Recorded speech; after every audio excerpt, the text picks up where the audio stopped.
Nearly at the end of approximation and almost on to what was the next one? Deformation? Right.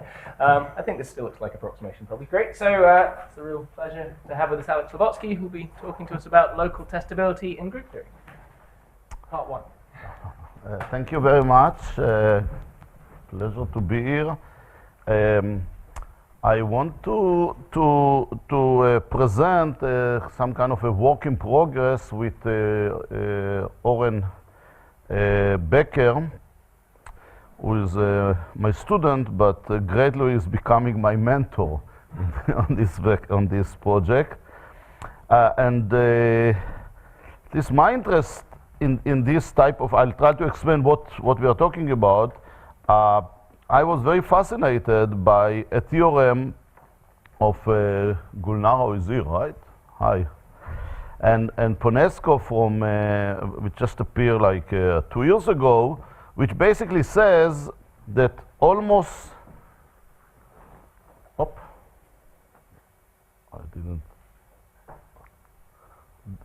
which says that almost commuting permutations are near commuting permutations. So let's make this a precise statement. If sigma and tau are two permutations in the symmetric group on n letters, we define the distance of them in the, maybe in the only natural way, well, maybe not the only, but in the natural way, is the 1 over n, the number of i's such that they are different, that the sigma of I is not equal to tau of I, sometimes called the normalized Hamming distance between the two permutations. And then what the theorem really says is that for every epsilon, there exists delta, such that if you start with two permutations which are almost commute, namely that the distance between A prime and B prime is equal to B prime, the distance between A prime, B prime, and B prime, A prime is less than delta, or equivalently to say that the distance between the commutator of them and the identity is less than delta, then there exists A and B in the symmetric group such that they are very close, the epsilon close to this A prime and B prime, and they really commute. Right? I mean, this is a kind of a clear statement. If you have two permutation which almost commute, how to get that permutation? Well, one way is to take permutation which do commute and deform them a bit, right? This deformation is one of the topics of the deform them a bit. The question is the opposite. Is this the only way to get them to commute? The point of this is that delta depends only on epsilon and not on n. Now, this style of result there is some history for there. There is a kind of a long tradition of research of this kind for matrices, which motivated by mathematical physics about making, assume you have two matrices which almost commute. Are they nearby matrices which do commute? So here are two sample papers in this direction. One says almost commuting matrices are near commuting matrices. That's a nice, good paper. Another one says almost commuting matrices need not be near commuting matrices. Now, don't worry. Both are correct, and there is no fundamental contradiction in mathematics. The point here that the two papers are talking about different matrix. You know, if you take matrices, you can talk about, let's say even unitary matrices, say, you can talk about the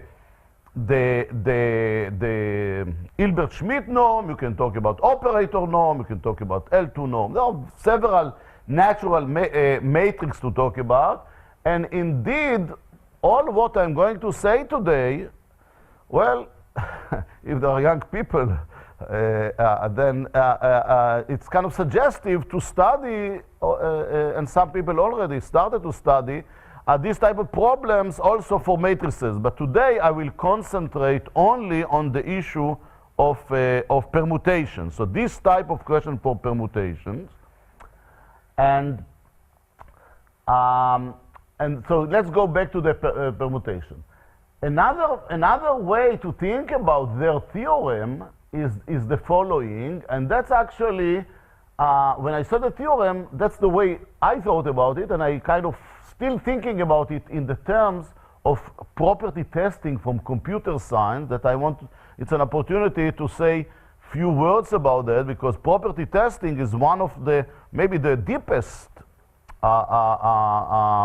area in theoretical computer science, and I want to indicate like why this is connected to this type of problem. So let's think about it in the following way. I mean, it's kind of, it's just the thinking on the same theorem in a slightly different terminology. Another way to think of this theorem is the following. Take A prime and B prime, two permutation in A n, and pick a random number I between 1 to n. And the theorem really says if with I probability A prime B prime of I is equal to Bi A prime of I, then A B A and A prime B prime is close to a commuting pair A B, right? This is just expressing the matrix between permutation in the language of probability. Now, in computer science, I'll just give an indication without going to that too much. There have been a lot of interest in the last 20 years in something which is called property testing. The first theorem in this direction was by BLR, Bloom, I forgot who is the L, and Rubinstein. The computer scientists always talk with initials. Which says the following: assume I give you a function f from f2 to the m. You take f2 to the m to f2, just any function, and I ask you, is f linear?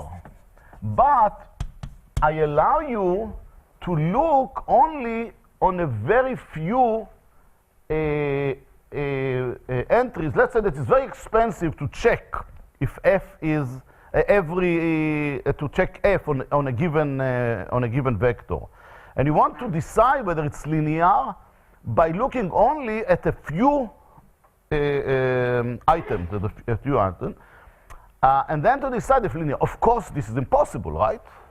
But the question is, do you have a random algorithm that will look at a bounded number of items, will check something, and will tell you whether the function is linear, whether it's a linear functional, or at least very close to being such one? And the answer is yes. This is not a difficult theorem, but it's a non-trivial theorem, which says yes, pick up two. Well, the test is of course the trivial one.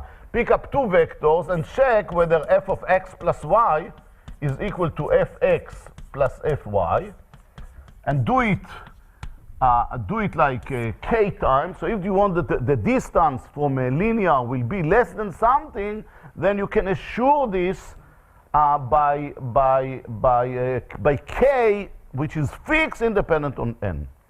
Now, this is actually maybe even a more enlightening example. This started this, but a more enlightening example, which is really of an actual importance, is in the area of error correcting code.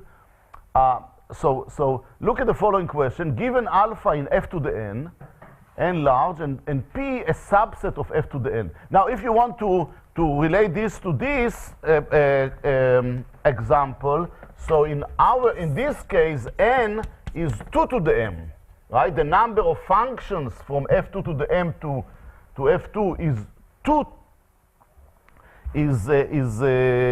2 to the n, where n is 2 to the m, right? I can because I look at all functions.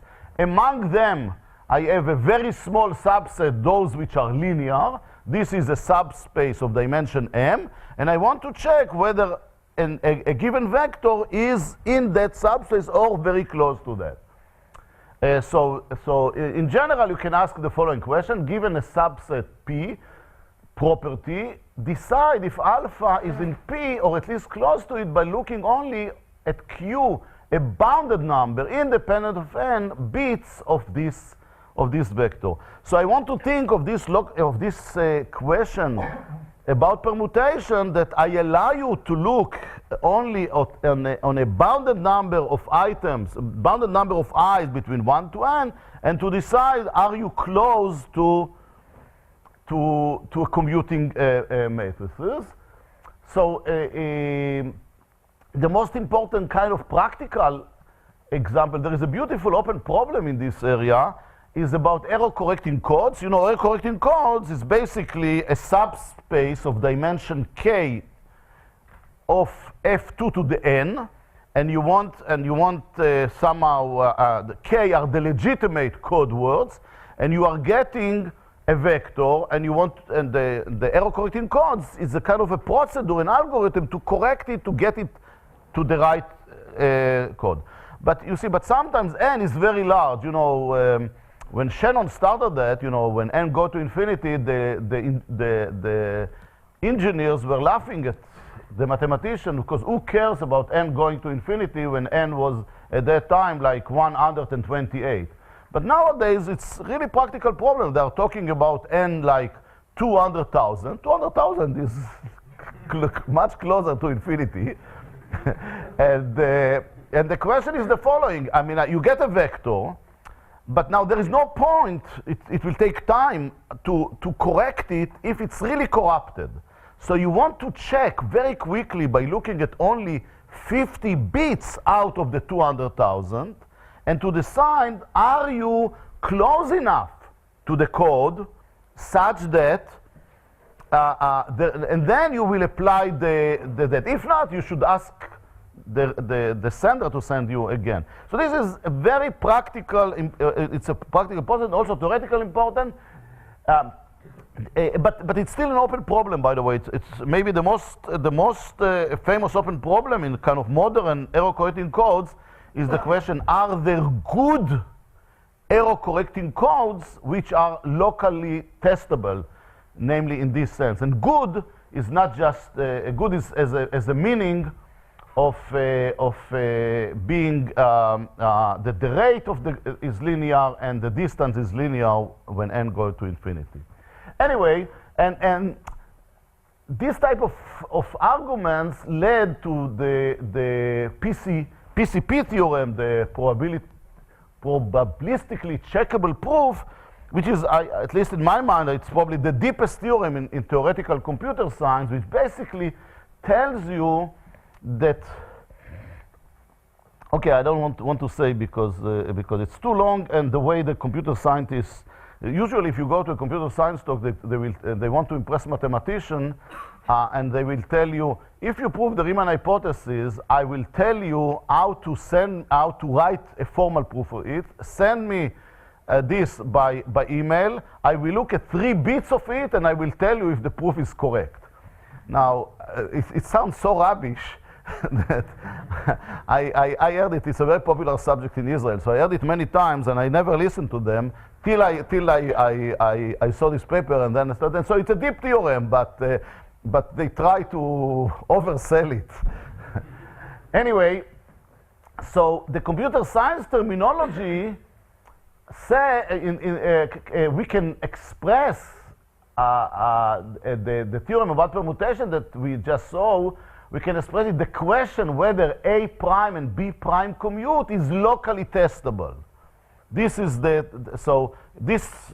way a computer scientist would look at that type of results.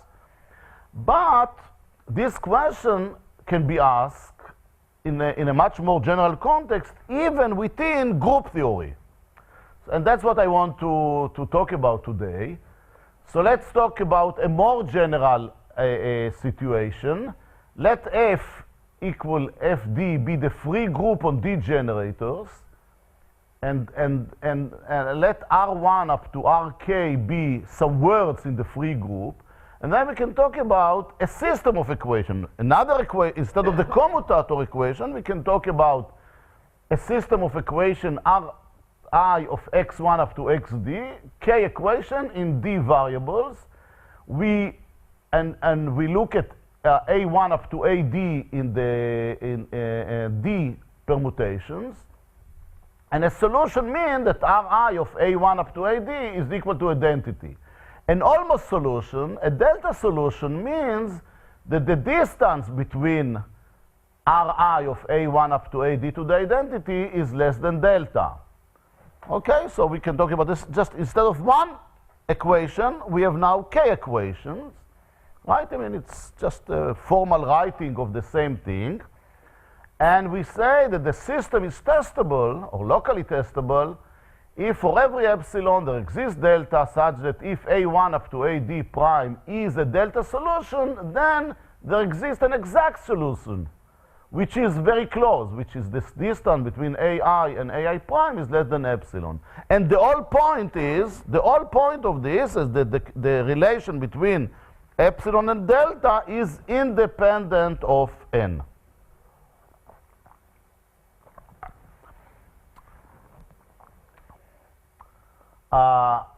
Now, an easy fact is that the answer, so now we can say the system is testable or not, the system of equation. Not difficult to prove that this really depends on the group presented by this relation. Namely, if you present the same group by two systems of relations, then if one system is testable, then the other system is testable. So this makes the whole property of being testable a group theoretical property. Now we can call a group testable if, let's talk about finitely presented. One can try to extend it to non-finitely presented groups, but we still are so far from understanding the situation, so let's concentrate on a finitely presented group. So you can say that the group is testable if the defining system of it is a testable. And now this is not a new subject. In fact, I think that the first people who really put this is a very nice, kind of a modest paper, but very inspiring paper by Lev Glebsky and Rivera, which appeared in the Taiwanese Journal of Mathematics. I have to admit that I never saw this journal before, but I love this little paper. They talk about exactly this almost solution of equations in permutations, and basically they made they made few very important, I would say, in observations. They are not difficult to prove, but they are very suggestive. So I want to let's call a group locally testable. I prefer this, but I know that Gulnara preferred to call it stable. I mean, that's stable goes with the tradition in physics, like, you know, in the matrices. But in order to but then you have to say stable with respect to what? Because stable with respect to Hilbert-Schmidt norm, stable with respect to operator norm, stable with respect to permutation, and they are not equivalent. Think about the two papers I put on the blackboard before, one saying the two commuting matrices are nearby, and one say they are not nearby. The meaning is that the group, now we understand this is a group theoretical property. The meaning is that this G square, you know, the free abelian group on two generators is stable with respect to this norm, and it's stable with respect, I think, with the Hilbert-Schmidt norm, and it's not stable with respect to operator norm. So I prefer to distinguish between this and call it testable. But but you can call it stable with respect to permutation, whatever you prefer. Then our definition will be that a group is locally testable if the system R defining it is testable, and as I said, this depends only on the group and not on the defining relations. One can talk about finitely gendered group, but let me not get to that. Now, another way that you can say it is that G is testable, locally testable, if and only if every almost homomorphism to the symmetric group is close to an actual homomorphism. Because what does it mean to have an homomorphism from a finitely presented group presented by a set of generators R, a set of relations R, a set of generators X and set of relation R? What does it mean to have an homomorphism to Sn? It really means to find the tuple of permutations satisfying the relation. So assume you have an almost homomorphism, namely something which is close to be homomorphism. Is it really nearby an homomorphism? Now, in the paper of Glebsky and Rivera, basically give two results. One, that every finite group is testable. That's easy results if you think about group theory. It's highly non-trivial results if you think about equations. You know, I will write you a set of equations, and you don't know group theory, and I will ask you, I take a group, take A5, write a presentation, give somebody the equation, and tell him, can every equation will be. So you see the advantage here of group theory, that once you know that it presents a finite group, then it's not difficult to prove. I don't have time to show you, but it's not difficult to prove.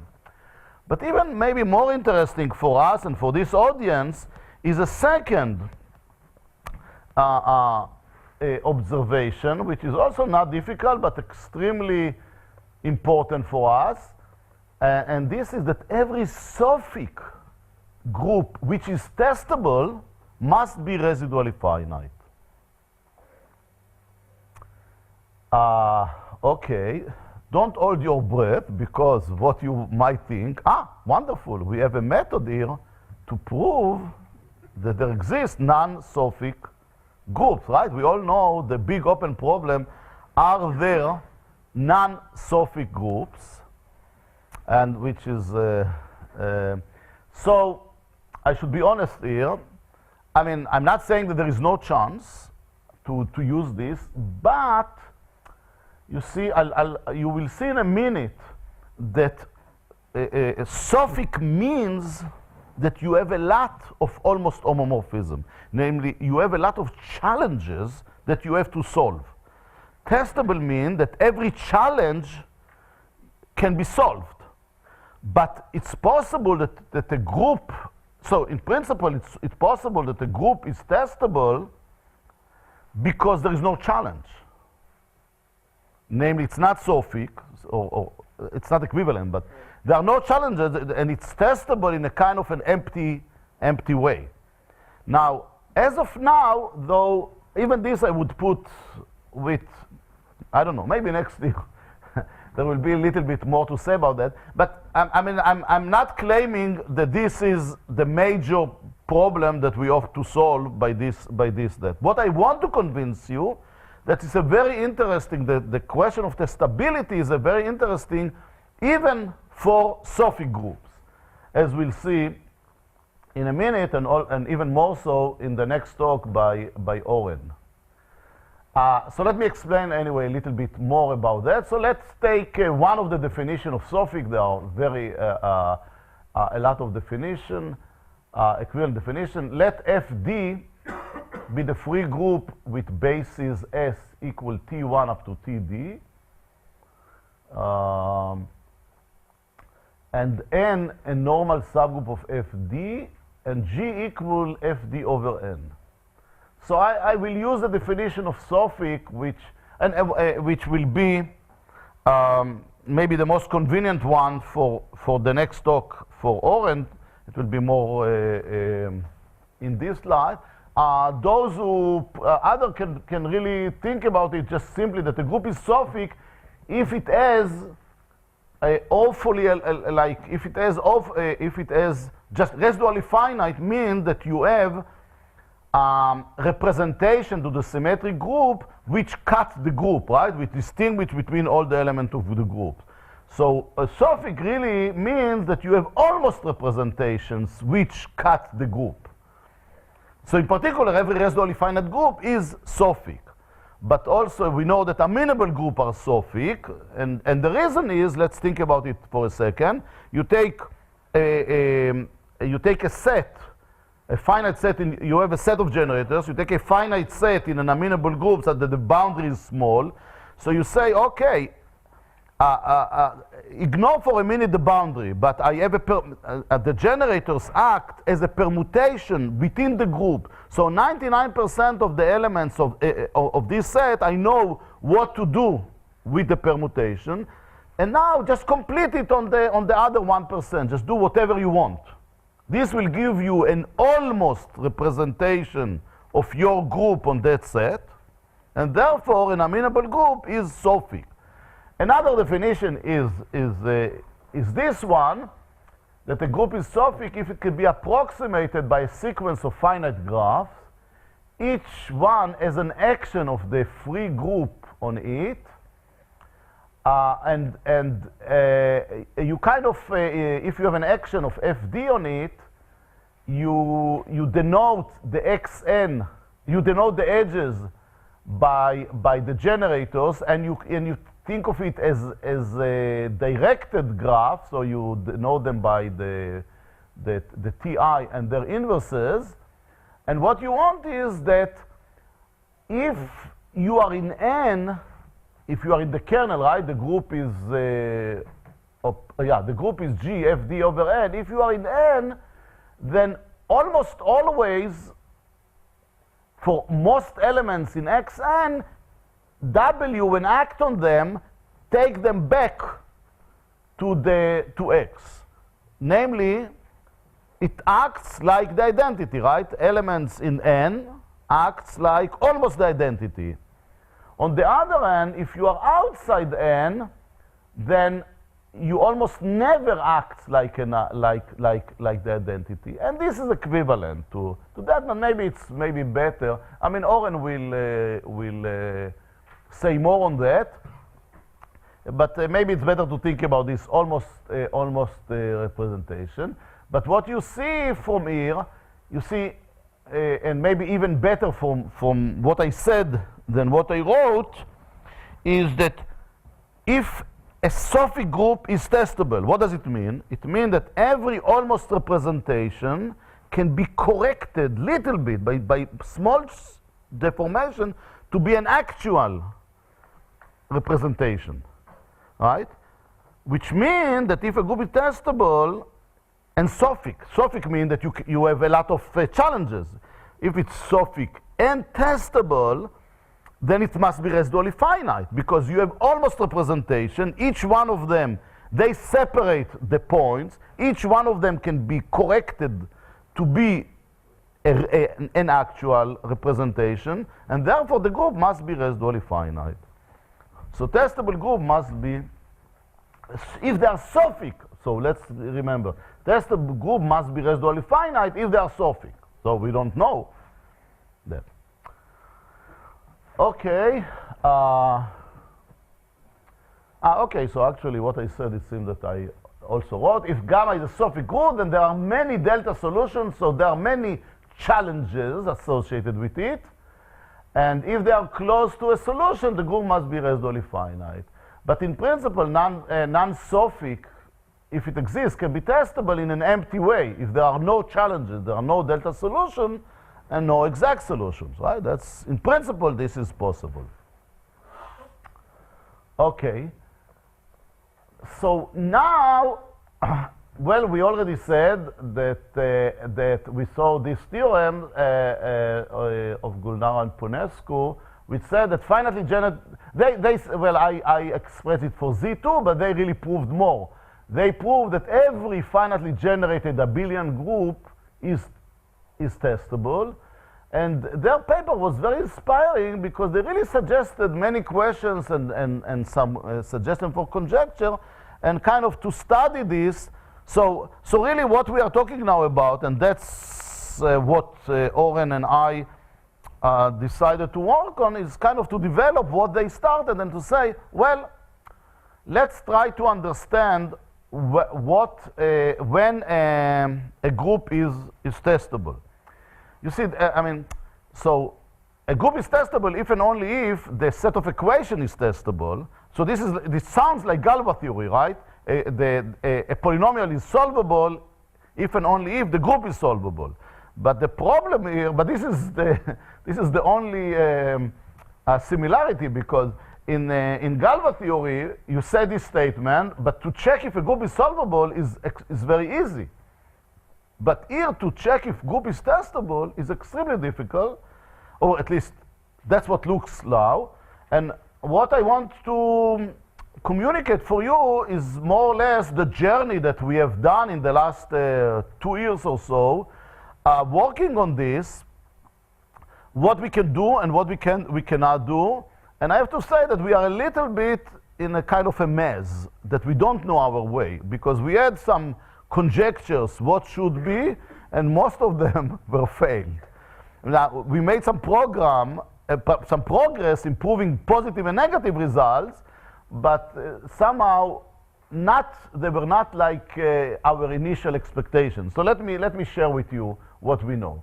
So first of all, in that paper they asked few interesting questions. For example, they said, let's look at the Baumschlag solitary groups, BSMN. So this is the group with 2 generators AT and 1 equation. So this is like, if you think of it from the point of view of equation in symmetric groups, this is just 1 equation. And then you see that small changes in the equation make things completely different.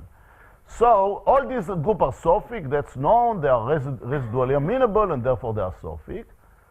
But usually the Baumschlag solitary group is not residually finite. As we all know, they are residually finite if and only if the absolute value of m and n are the same, or if m is equal 1, or if n is equal 1. So first of all the cases which are not residually finite are not sofic, are not testable, sorry. Okay, so you see this is a lot of information. So think about it. If you would just look at them as equations, it will be highly non-trivial to find examples of almost solutions which are not solutions. It's not constructive in this sense. Maybe it can be made constructive. I haven't really spent time on thinking about that, but it's not constructive. It really shows you that group theory is very powerful for this type of equations. And they ask few questions, Gulnara and Ponescu. They ask, okay, what about even this group, B1 minus 1? This is the fundamental group of a Klein bottle. You know, it's very close to B Z squared. This is like, what is this? This is like Z acting on Z, semi-direct product by flipping. So it has a subgroup of index 2, which is Z squared testable. So even this is not a trivial issue. Maybe the most embarrassing open problem that I'm going to leave at the end of this talk, and even at the end of Oren talk, is that we don't know whether this property of testability is invariant under finite index subgroups or finite extension. So we really don't know. I mean, it's amazing somehow how this is difficult somehow. They ask whether the Baumschlag group 1, 2, AT, T to the 8, T8, T to the minus 1. So this is just the semi-direct product of Z localized at half and Z, whether this is testable. Now they ask about BMN when they are equal. You remember when they are equal, they are residually finite. But if this is bigger than equal to, this is not a solvable group anymore. It has a finite index subgroup isomorphic to Fn cross, not cross, what is, this is a typo, right? It's not Zn. It should be, what? It should be Z, not Zn. And then they ask, is every amenable residually finite group testable? Because you see, if you have a residually finite group, if you have an amenable group is a sofic. In order to be testable, it must be residually finite, and they ask whether the converse is true. Assume you have an amenable residually finite group, is it automatically testable? So let me start with some answer to some of these questions. So as I said, most of our work is the search for testability criterion for amenable or sofic groups. So I really want to stress that I think it's a very interesting subject, even if you assume sofic, and even if you assume amenability. I will say a little bit also about non-amenable groups, but even for an amenable group, you will see that it's kind of an interesting. Anyway, we claim that the answer to the last question is no. Is every amenable residually finite group is testable? Unfortunately, no. This was a good guess to start with, but the answer is no, and it was not completely trivial to find a counterexample, but we have one. There is a finitely generated residually finite solvable group of derived length 3, which is finitely presented and not testable. This example, well, it's not trivial in the sense you have to be old enough and to remember some results that you read when you were a graduate student. And after 40 years, that's not easy. But, well, sometimes it's easier than to remember something that you read 2 weeks ago. But anyway, Abel many years ago constructed such a group to show that a finitely presented solvable group may have a non-finitely presented quotient. That's less important, but really, if you kind of understand the structure of his group, it has a center, which this group has a center which isomorphic to the group. The center of that group is isomorphic to the group Z over 1 over P. Now, why this is relevant? Because along the way, Oren and I proved the following theorem, that you remember that a sofic, or in particular amenable group, which is testable, must be residually finite, right? What does it mean, residually finite?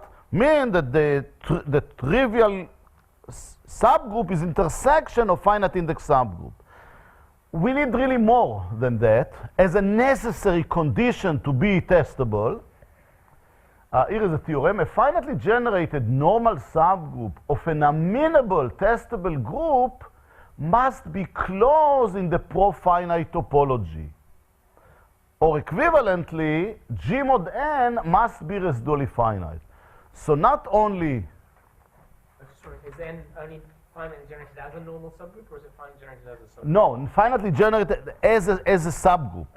As a subgroup, right. So yeah, that's no, right. Hold on. We are not yet there. So you must be. But, okay, so we got it. So if you have a finitely generated subgroup, as a group finitely generated, not as a normal subgroup, right? Such that, which is testable, then it must be. So not only the trivial group should be residually finite, means that the trivial subgroup is closed in the profinite topology. You really need that every finitely generated normal subgroup. But why here? This is a counterexample. Don't look at Z1 over P. Look at Z.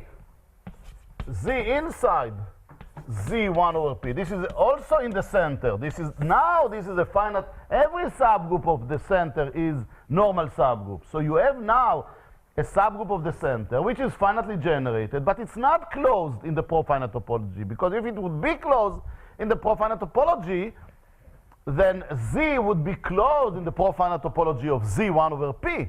But this is easy to see that this is not the case. Z is not closed. It's dense in the profinite topology of Z1 over P.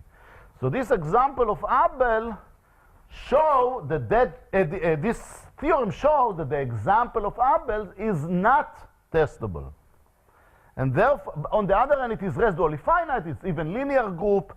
So this is not an S condition. But this is very suggestive. The suggestive is that somehow we need that a stronger property than residually finite. The most common property is the so-called LERF. What is LERF? LERF means a group is called LERF, locally extended residually finite, if every finitely generated subgroup is closed in the profinite topology. So you may think, that's the right thing. Okay, so let's write it. The example strongly suggests an amenable testable group should be LERF. Maybe that's the little twist of the previous conjecture. Namely, every finitely generated subgroup is cloned in the profinite topology. And we work a lot. We believed on that for a long time, but this is also not true. And in fact, we answer question number 2 of Gulnara, and we showed that B12 is testable. But B12 is not LERF. Now, this took a lot of time and effort. Usually when you prove something, you are happy, but we were not. Because it left us without a leading conjecture somehow. Even among solvable group, we are not really sure what is the right conjecture, like what's the boundary between testable and non-testable. Even with not just we are more modest now, and we don't try even to think about a criterion for a general amenable group, but even for a solvable group. But let me tell you what we know. Anyway, okay, that's what I told you already, that we take...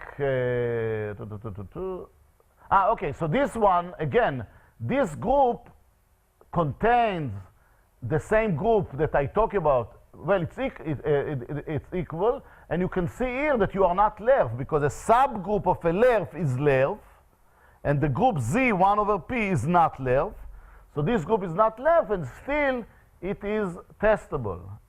Somehow it's really testable against all predictions somehow. Alex? Yeah. Is it specific to 2? What? Is it specific to 2? No, I'm sure it will work, right? The proof was written carefully only for 2, but I'm sure it will work for every P, yeah.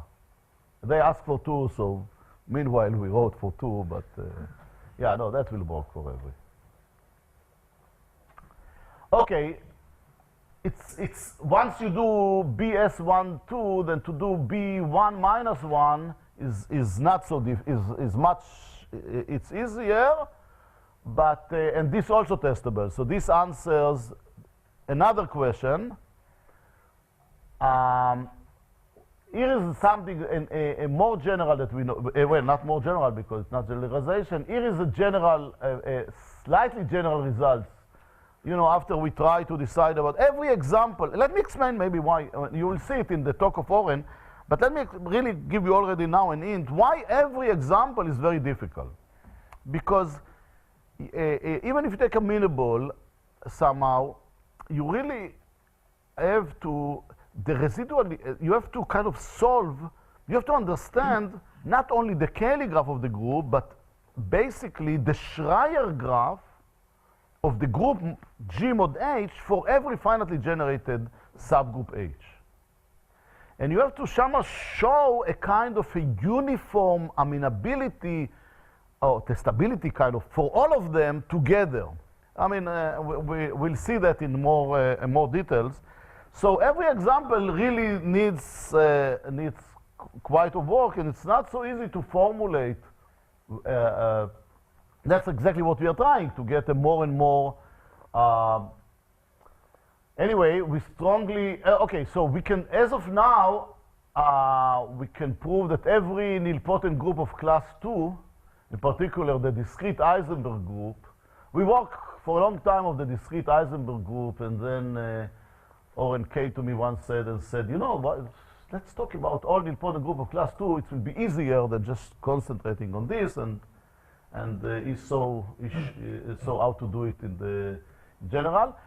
We believe we strongly even believe that the same holds for every finitely generated nilpotent group, but even this we don't know to prove yet.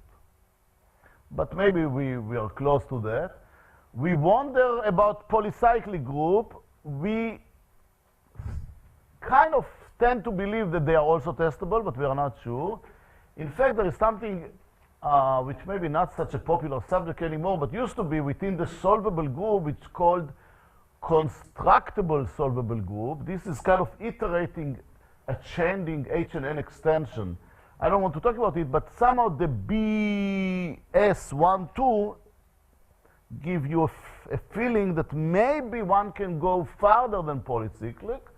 But as I told you, we cannot go all the way. Solvable groups in general are not testable, even if they are residually finite. We still believe on one direction, namely that if you have a solvable LERF group, then it is testable. This we still believe, but we don't know. We don't know to prove it. Somehow there is a strong connection with LERFness, but it's not, at least as of now, we don't know the exact connection. As I said, we also don't know, we don't know the answer to question 3. Question 3 was about those groups which have a finite index subgroup, which is like a free groups cross Z. We don't know the answer for them. And we really even don't know in general if you have H is a subgroup of finite index in G, whether G is testable if and only if H is testable. It looks like it should, but somehow we don't manage to do that. Let me tell you I have only a few minutes, let me tell you very few things about non-amenable groups, because most of our work was about non-amenable. About non-amenable, very little is known. Well, of course, free groups are testable, but there is nothing to test, right? So you are testable because there is nothing to test. You can easily see that a free product of testable groups is testable, again, because you can, here it's better to think about equations. You take a free product of testable group, then these are completely independent equations. So if, right?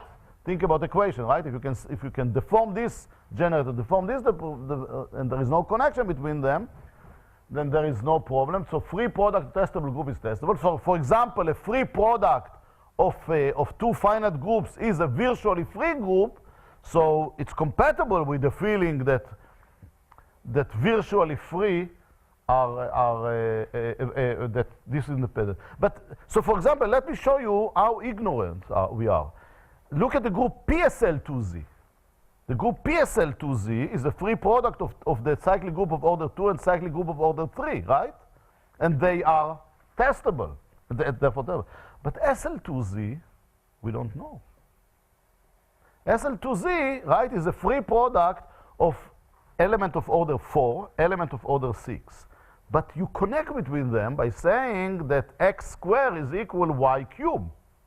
And it's central, it's the most trivial kind of extension. But if you think of it from the point of view of equations, suddenly these are not independent equations. This is really embarrassing somehow. And maybe we are missing something. I don't know. Maybe maybe we have to. We didn't work on that particular group too much because our efforts were in a different direction. But still, at least thinking about it a little bit, we cannot see how to do it. Surface groups is a very natural example to look at. We don't know nothing. There is only one general result that we can prove. Maybe not only, because it's a nice result which covers a lot of things.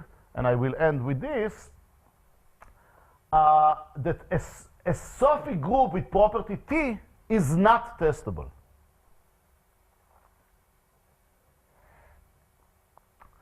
And we can prove it in general, but I will show you what is the core of the argument, which is really an idea of Ojava.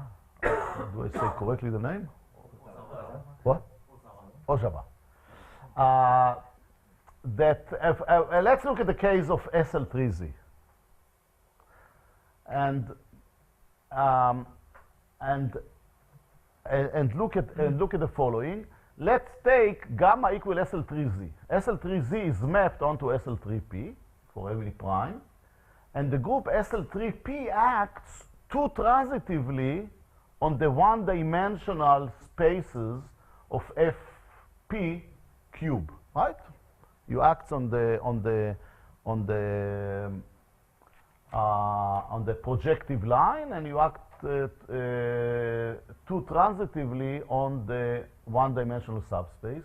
Now we know that if a group acting on a set two transitively, then if we think about it from a unitary representation point of view, so you have a y. What is y? Y is the okay. I didn't write what is y. Y is the set of one-dimensional subspaces, right? It's like the points of the projective line, the projective plane. Sorry. Then if you act two transitively, then the action is equal to the trivial action. This is the constant functions, and all the rest is an irreducible, right? If it's two transitive, then it's an irreducible. So we have now an irreducible. So this is a trivial Pratt irreducible representation. Take the set Y.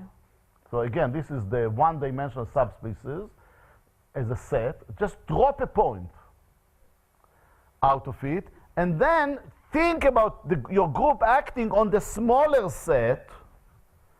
Okay, so this is not an action anymore. But you just do whatever you want. You have to correct something there. But this is clearly an almost representation, right? Because we touched only a very small. So the relations are going to be almost satisfied. If the group is testable, it means that I can correct it. I can correct it as an action on y prime. I'm not allowed. The game is so that I'm not allowed to go back to y. If it's testable, I have to correct it with the same n, with the same number of that. But if you correct it, so what does it mean? It means that you can correct it to representation. Then look at the unitary representation associated on this y prime.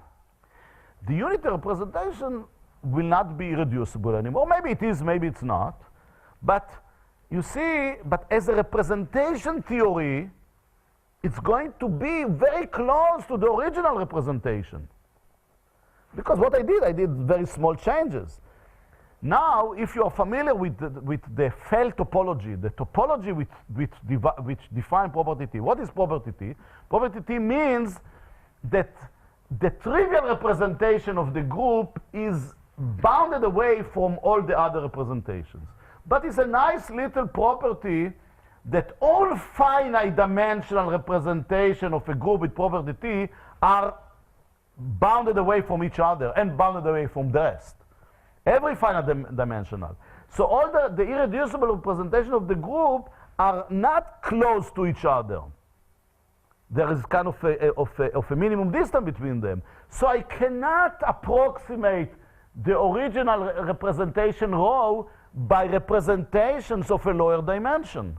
So this is a contradiction. This contradiction means that we cannot really repair this almost representation within the set Y. And okay, so now you have to generalize this for a general group, etc., etc. But basically, this is the idea. The property T is used because its finite dimensional representations are bounded away. I have to admit that you can say that that's not fair, because I can easily repair it if you just allow me to add one more element to the set, right? Okay. This means that you have a different notion of stability or local testability, which sounds like a very good thing to study, but my time is over and I know to say almost nothing about the other notion. The other notion maybe will be easier to prove that a group is testable if and only if a finite index subgroup is testable. So maybe the other notion eventually will be even more important than this notion. And then you will say that I wasted your time. But okay, I finished.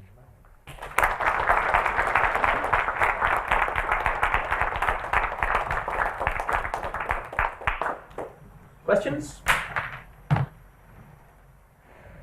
Alex, you said in the beginning something outrageous, which was that the only natural metric on the symmetric group was Yeah. I was afraid that I said it right away that I those of us who have written books on metrics. Yeah. I mean, in this context. No, but In a more positive vein, my colleague Jacob Fox is very busy doing property testing on the symmetric group, and he is using lots of different metrics. So finally, I'll ask a question, which is, if you change the metric in the original setting you were in about almost commuting, the things change? On the symmetric group, you mean? Yeah. You use the natural. So the question. Okay, let's be careful. When you say we wrote books on that, I wrote books only on metrics on Cayley graph, namely matrix which depends very much on set of generators. So for me, these are not natural because they depend on that. There are metrics which independent of set of generators. So, and that's Euro, and or at least the kind of Coxeter term which is natural. And I don't know. I mean, I don't think number of transpositions right. bring one permutation to another, or n minus the number of cycles. The Cayley distance. Right. I should take back. So there are more, and it would be very interesting to see it because let me stress in the story about matrices, which is the analog, which was studied. I think maybe correct me. As far as I know, up to now only for the commutator. I'm now working with Glebsky now on studying it for some general groups, and we have some little progress on that. But as far as I know, for matrices, it's studied only for abelian group, or mainly for Z cross Z, and even for that group, as I showed you, it depends on the metric.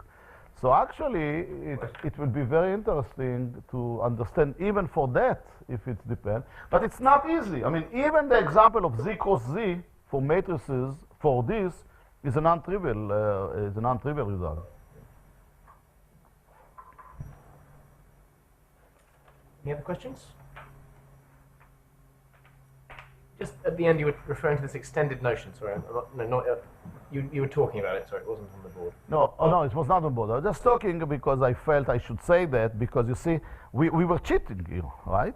We start with something which we know it is an actual representation, right? It's actual permutation representation acting on the group, acting on Y, on N.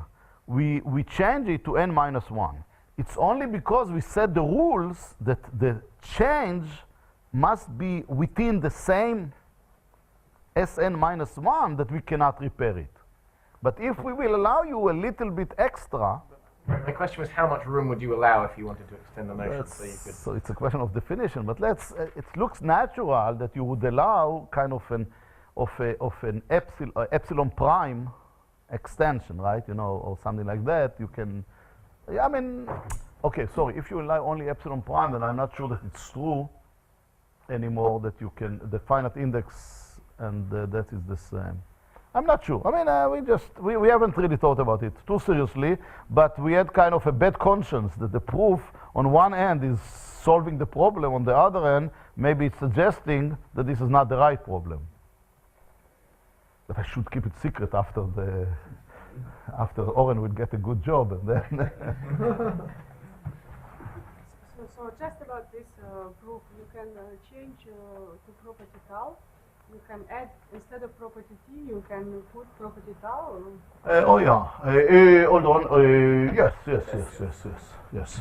Yeah. Actually, property tau is enough because it's just a question of finite dimension. Sure. Yeah. Let's thank the speaker again.